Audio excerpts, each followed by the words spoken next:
আসসালামু আলাইকুম everyone, welcome to my YouTube channel চাঁদপুরের কন্যা মায়াবতী। যে যেখান থেকে দেখছেন আশা করি ভালো আছেন। আলহামদুলিল্লাহ আমিও ভালো আছি। তো আজকে একদম সকাল সকাল ভোরে উঠে তারপর চলে গেলাম রান্নাতে। রান্না শেষ করে দেন চলে যাব অন্যান্য কাজে, কারণ আমার কাছে মনে হয় কি রান্নাটা শেষ হলে মনে হয় যে অর্ধেক কাজগুলো শেষ। তাই আজকে একদম ঘুম থেকে উঠে চলে আসছি রান্না করতে। তো অনেকদিন মাছ মাংস খেতে খেতে এখন আর ভালো লাগে না, তাই আজকে মনে হয়েছে যে সকালবেলায় একটু ডাল আলু ভর্তা দিয়ে তারপরে ভাত খাবো। এই কারণে আজকে নাস্তার ব্যবস্থা করি না। আজকে আমরা সকালবেলায় ভাত দিয়ে নাস্তা করছি। আমার হাজব্যান্ড আর আমার বাচ্চারাও ঘুমাচ্ছে, এই কারণে ঘরদুয়ারও গোছাতে পারি না, চলে আসছে একদম সরাসরি রান্না করতে। তো আমার ডালটা রান্না হয়ে গেছে, এখন আমি একটু পাবদা মাছ রান্না করব। ফার্স্টে ভাবছিলাম মাছটা ভুনা করব, পরে দেখলাম আমার ফ্রিজে দুইটা কালা বেগুন আছে, নষ্ট হয়ে যাচ্ছে, এই কারণে কালা বেগুন দিয়ে পাবদা মাছ রান্না করতেছি।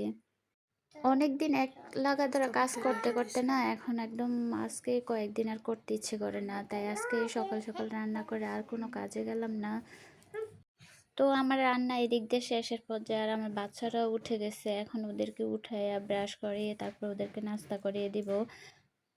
ঈদের সময় যখন সবাই চারিদিকে বেড়াইতে যায় তখন আমরা বাড়িতেই বসে আছি, আসলে কোথাও যেতে ইচ্ছে করতেছে না। আমার কাছে মনে হয় যে আমার বাড়িতে আমার শান্তি, কোথাও গেলে বাচ্চা কাচ্চা নিয়ে একদম অস্বস্তি লাগে।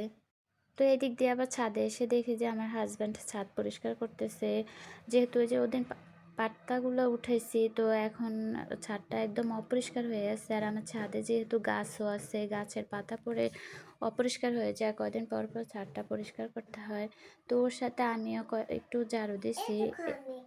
আমার ছাদে অনেক বালি হয়ে গেছে। আসলে আমাদের নিচ থেকে যখন মাটি উঠানো হয় গাছ রোপণ করার জন্য, মাটিগুলা ছাদে আবার শুকাতে দেওয়া হয়, এ কারণে ছাদে অনেক বালি জমে গেছে। বৃষ্টি হলে আবার সবকিছু ঠিক হয়ে যাবে। এই দিক দিয়ে দেখতেছি যে ছাদ বাগানে কয়েকটা ফুল গাছও আছে, ওখানে ফুল ফুটছে। আসলে আমি ফুল গাছগুলো ফেলে দিছি, আরও ছিল, কিন্তু দেখছি যে ফুল গাছের কারণে আমার দেওয়ালগুলো নষ্ট হয়ে যাচ্ছে, এ কারণে ফেলে দিছি। তো এই যে ঈদের আগের দিন আমাদের এই কেসি গেটটা লাগানো হয়েছে, যেহেতু আমাদের রাস্তার লগে ঘর, সেফটির জন্য এটা লাগানো দরকার ছিল, এ কারণে লাগানো হয়েছে। তো আজকে এই পর্যন্তই, আল্লাহ হাফেজ।